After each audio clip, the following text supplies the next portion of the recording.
Sinisimulan na ni Mayor Vico Soto ang mga proyekto niya sa Pasig. Naging transparent ito sa bagong health center na ipapatayo na gagasto ng almost 12 milyon pesos. Samantalang hindi naman tumigil ang mga kalaban ni Vico Soto lalo na ang tumakbo din sa pagka-mayor na si Sara Diskaya.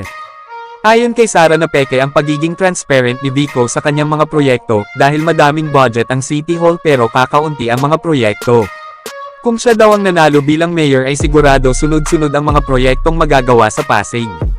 Ngunit pinabulaanan naman ito ng mga taga-suporta ni Mayor Vico Soto, na si Sara ay puro salita lamang at wala sa gawa, gusto lamang nito makuha ang atensyon ng taong bayan sa Pasig para magkaroon sila ng authority at magtuloy-tuloy ang kanilang mga negosyo. Matatandaan na sinite na noon ni Mayor Vico Soto ang mga building construction nila na walang mga permit, bukod pa dito ay hindi kasali ang kanilang construction company sa dealing ng supply project ng City Hall. Nagiging malaking banta kasi ngayon si Vico Soto, lalo na kapag tumakbo ito sa mas mataas pa na posisyon sa gobyerno. Ayon kay Vico Soto ay gagawin niya ang makakaya niya para mapaayos ang lungsod ng Pasig sa kanyang huling termino. Nababahala naman ang mamamayan ng Pasig sa kung sino ang kanilang magiging mayor pagkatapos ng termino ni Mayor Vico Soto. Pwedeng nakasalalay sa isang tao eh. Hindi talaga pwede eh. Kasi sabihin mo, ako bilib ako sa sarili ko.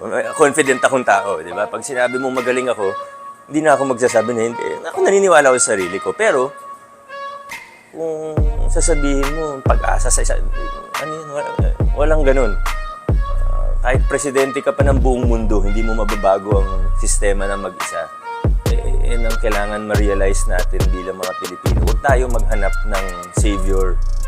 Huwag tayong maghanap ng isang tao na magbabago ng buhay natin. Tayo, kumilos tayo kung nasan tayo ngayon. Mayor ka, gawin mo kung anong pwede mong gawin. Try to make the, change, try to effect change as best as you can. Teacher ka, do what you can. Businessman ka, pay your right taxes, do what you can. Whether you're a leader in an NGO, civil society, all of us have a part to play. Hindi pwedeng isang leader lang. So, with that in mind, I'm not keen on any specific position or to run for... Alam ko lagi sinasabi ng mga politiko yan. Pero sa akin, yun talaga. Kahit i-dissect mo yung puso ko, yun pa rin yung makikita mo. Hindi ito tungkol sa position. 2019, halos... Munti ka naman hindi talaga tumakbo. Yan naman ng totoo. 2 days before nga lang ako nag-decide. But to me, that's not the point kung anong posisyon or what. Basta, ulitin ko, ang importante sa akin, pagkatapos ng term ko sa Pasig, na institutionalize namin yung mga reforma. Na mas madali nang gumawa ng mabuti, mas madali nang gawin ng tama, mas mahirap nang maging corrupt.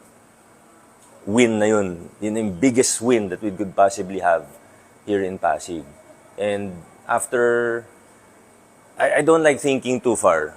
That's, even when I was younger, high school, college, nag-decide ako kung anong course kukunin ko. Anong deadline, the day before, parang ganun lang ako. Pero ako, nakikita ko sa future ko, after my term, I'm not really sure what's going to happen. But definitely, I'll do my best to try to